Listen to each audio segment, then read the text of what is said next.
জাতীয় নাগরিক party NCP রাজনৈতিক দল হিসেবে নিবন্ধন পেতে নির্বাচন কমিশনে ৪৩,০০০ পৃষ্ঠার ডকুমেন্টস সহ আবেদন করেছিল। তারপরও প্রাথমিক বাছাইয়ে উত্তীর্ণ হতে পারেনি দলটি।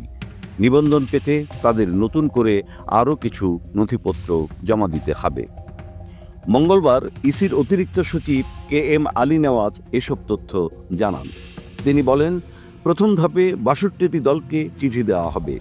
পরবর্তী ধাপে অন্য দলগুলিকেও চিঠি দেওয়া হবে।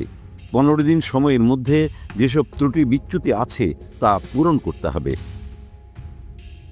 এর আগে জুনের শেষের দিকে নিবন্ধন শর্ত পূরণ করতে যেসব কাগজপত্র প্রয়োজন সেগুলো ট্রাকে করে নির্বাচন ভবনে জমা দিয়েছিল এনসিপি।